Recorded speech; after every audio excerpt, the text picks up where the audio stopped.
Hi, my name's Rachel. I'm part of the CU here in Nottingham and also a student at the university studying theology.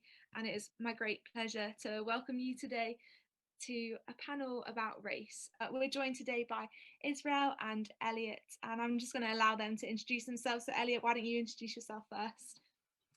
Yeah, my name is Elliot. I'm a UCCF staff worker. Nobody knows what that means, but basically, I have the privilege of having conversations with students about the biggest questions we face. Really, questions that humans have been grappling with forever. Questions of meaning, progress, pain, justice. Yes, that's what I do for work. I'm married to a lovely white Northern Irish woman. She's a doctor. She's called Gillian, and we together are parents to beautiful mixed race babies. Obviously, Eliza is 3, nearly 4, and Remy is 2. So that's me. My name is Israel. I'm from London, but currently in St. Louis, Missouri, the United States. I'm studying for my master's in theology. I grew up in London and part of an organization called Black Berea. And Black Berea is an organization that really sort of was birthed out of a desire to address the particular needs of the Black British community, primarily in London, but we've been branching out and trying to engage the Black British community in other regions of England too. And so part of my reason for being in the US is continuing to dive deeper into the academic discipline of theology.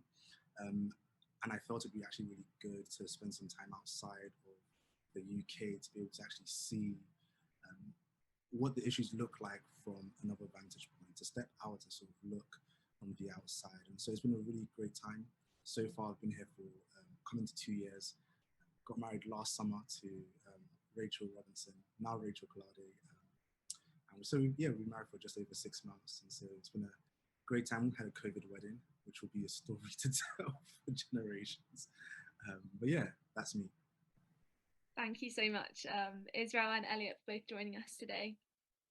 I think as I pause and reflect back onto 2020, one of the defining moments was the ignition of a global, really, civil rights movement, sparked, I guess, in part by the brutal murder of George Floyd. You know, we saw worldwide protests.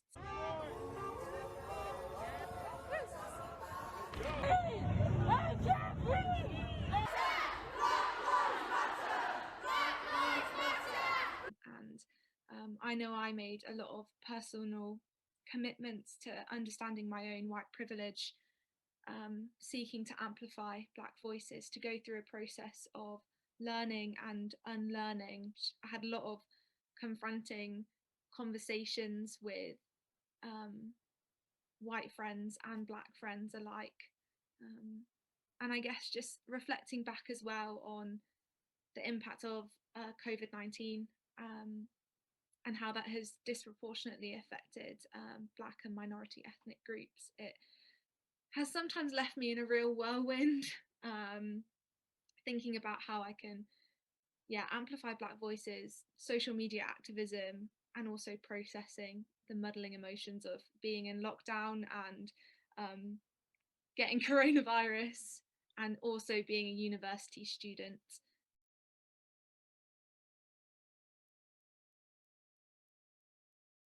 So there were 2 events. One was shocking for me, but watching the second, the one you mentioned, Rachel, George Floyd. The one that really shocked me was Ahmaud Arbery, who was killed by a civilian in southern Georgia. And the events happened in February, but the video camera taping was not released. The district attorney or county attorney chose not to press any charges, and it wasn't until May that all of that the video was released, and then it caused outrage. And so what really stood out to me in that instance was what a phenomenon people have been mentioning is that in our social media age, it isn't that racial injustice is increasing, but it is being filmed. And I kept thinking, how many Ahmaud Arbery's are there who were killed by civilians, who were killed by police, and there's no videotape to confirm it? And so it has to be left, to our imaginations to consider whether this indeed was an act of racial injustice or not. But George Floyd, I think, really garnered global attention because by that time, the world was essentially at standstill. We were still trying to figure out what to do with COVID. Everyone was in lockdown, so everyone was on their phone. And so to sit there and watch a man being pressed on his neck for 8 minutes, it's a very long time. And I think that shocked the world because it was just so unbelievable. And yeah, it was there for all to see and couldn't be denied. Now, for me, I think it rightly garnered global attention, but I think my personal mistake was actually watching the whole 8 minutes because it was very traumatic. And there's been other videos like that, other atrocities like that have really, because they've been taped, have come now to at least the US's national attention and global attention. And it really forces us to consider, one, what is the historical background to this, that such events can occur? And two, what does that mean for us now? Recognizing that, especially as Christians, and I'll specify it to Christians now, especially as Christians, recognizing that we believe in the image of God in every human being. And yet we see in our world that image is being marred and disrespected and dishonored. What sense of calling do we have to uphold and to almost speak prophetically to the need to treat fully each human being as made in the image of God? It's hard to point to one specific moment that has stood out, and in lots of ways there's more information out there than there has ever been. So some of as stuff was happening over the summer, I was reading David Olusoga's book, Black British, on kind of the history of Black people in Britain going back over 1,000 years. And so as a Black Christian, over the last 12 months, faith for me could have been undermined, or faith could have been confirmed. And I don't know if we've made progress when it comes to race over the last 12 months, but my experience in my faith has actually been strengthened as I've seen how Christian teaching addresses ethnicity, addresses our common humanity, addresses the rejection of white supremacy, addresses what's wrong with us, and justice and reconciliation. And so a lot in the mix there. The video, I don't know whether you remember, of Amy Cooper videoing Christian Cooper, the bird watcher, in New York, in Central Park. Stop. Sir, I'm asking you to stop. Please don't come close to me. Sir, I'm asking you to stop recording me. Please don't come close to me. Please take your phone off. Please don't come close to me. I'm taking pictures and calling the cops. Please call the cops. Please call the cops. I'm going to tell them there's an African-American man threatening my life. Please tell them whatever you like. And again, I think that really struck me because she, as a white woman, knew the power that she had of calling this man on the phone to police, saying an African-American man is threatening me.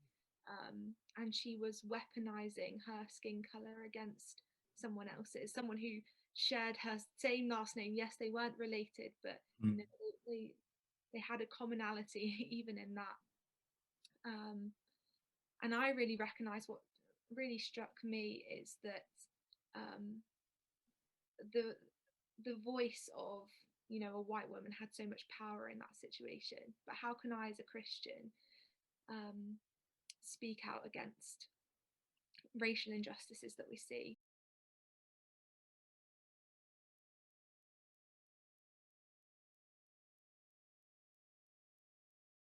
One of the questions, stated in a lot of different ways, but one of the biggest questions has been, how do we actually make progress on racism? Like, how do I deal with my own privileges?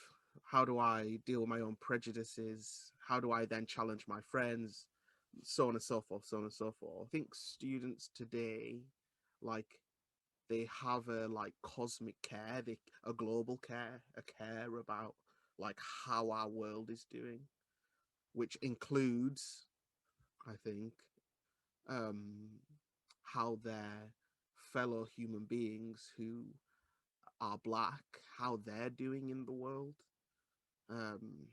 So that need, yeah, that recognition of the need to make sense of the world with a moral compass, being compassionate, being anti-racism, anti-oppression, I think that's led to an openness to stuff that we're talking about over the whole week, faith, spirituality, like that. Those categories have a place within human progress. The question I've answered with, because I'm awkward like that, I don't really answer answer straight, is have you ever paused long enough to consider what your story is? Like to consider what story you're living by. The question, well, isn't the UK better, or we're not as bad as, because, you know, the majority of the attention is on the US. When you walk down the streets of Nottingham, you don't see the relics of a slave plantation the way you might if you walk down the streets of South Carolina. It doesn't mean that the UK didn't have that history. And actually, when you examine it, you find it's really quite atrocious. Elliot, you mentioned this book already, but David Olusoga, Black and British, that's an amazing book. And I think it's a great place to start. And that's a good, I think, exposure to the, I don't want to say alternative, but like the, you know, a broader picture of British life that extends beyond what I think we probably saw growing up in our history classes.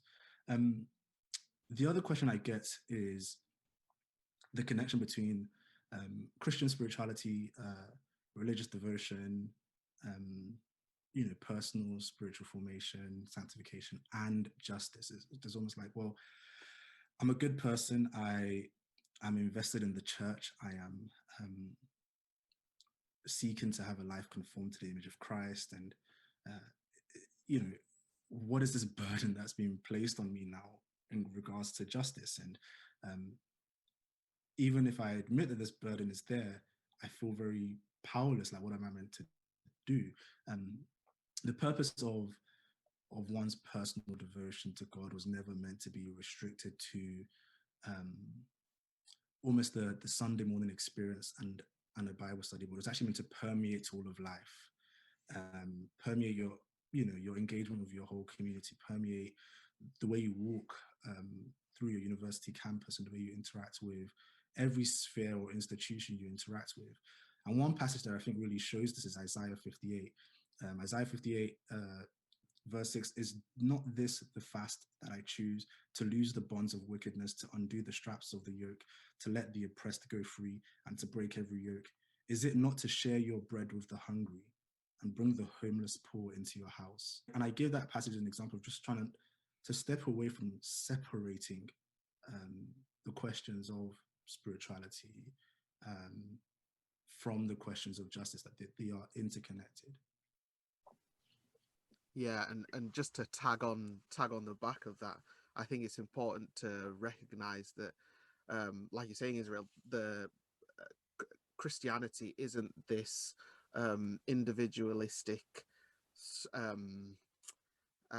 like platitude of, hey, now I'm a Christian, I have to try harder and do this and do that. One of the things that I say in response to the like, how do we make progress, is like, okay, how do you explain what's wrong with us? Because there's something like out of sync, isn't there? There's something broken about all of us that shows up in racism, but also shows up in sexism and other kinds of hatred. But it just keeps showing up. How do you explain that? And actually, the way that you answer that really does matter. Because if it's not deep enough, if it's not wide enough, if it's not cosmic enough, then how do you know if you're doing help or doing harm when you're making progress? And another question I like to ask is how do you explain where humanity is heading? Like, what's our destiny? Progress towards what? What does equality and harmony and peace and reconciliation actually look like? And actually, the Bible offers this cosmic story of true progress, a movement from evil, selfish greed because of the person of Jesus to peace and harmony and life and light and self-giving love. Um, yeah, and so I think the Christian story does make sense of the kind of racial tension, but also our hope and expectation of peace. Yeah. Thank you, Elliot. And when I was asked to host this panel, I suddenly thought, gosh, when was the last time that I did think about my own white privilege? Or when was the last time that, I thought about racism? And I was reminded about some of the conversations that I had last year about taking time out to listen to the experiences of my Black friends, to really listen and hear and engage with Black people and their experiences in the UK, to not try and diminish them or justify them, and what it really looked like to be a white ally. So yeah, I'd like to open that up. Is there anything kind of parting that you'd like to say? I would offer just some book recommendations. Three in particular. So you already mentioned Black and British, David Olusoga, definitely. There's a video companion series, BBC series as well. Secondly, Ben Lindsay has a book, We Need to Talk About Race. He actually gave a talk at St. Paul's Cathedral with some other Black British figures. I'm trying to remember when. It was pre-COVID, so I want to say 2019. And the last would be Jamar Tisby. He's a historian, social activist in the US. He recently released a book called How to Fight Racism. And that's a very sort of on the ground, practical approach to considering the topic of race, racial injustice, racial reconciliation.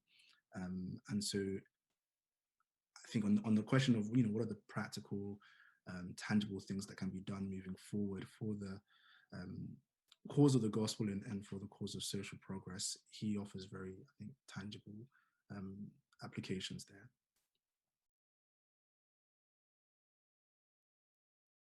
I actually want to acknowledge that historically Christians have been responsible for like reprehensible racial crimes. But actually, I also want to say, like, real racial progress has been made as people move towards the Christian story in humility, not away from it. And actually, yeah, to that question, how do you make progress on racism? My answer kind of is get to know Jesus. That the basis of like fighting racism, rejecting white supremacy for the Christian is something that's cosmic, that is the person and work and words of Jesus Christ. And that means because the destiny that's connected to Jesus Christ and what he says about the future, a world made new, that historically Christians have been willing to die in the fight against racism.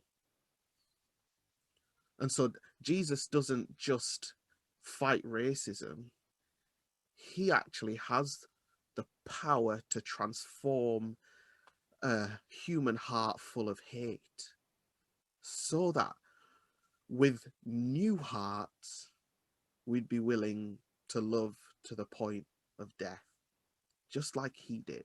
That's the Christian story, that God so loved us regardless of who we are, regardless of what we've done, loved us so deeply that he gave his son. And that's how we make progress, from what I can see, from what I understand. We get to know Jesus. And so that's where I'd like to leave it, with those three great recommendations from Israel as well.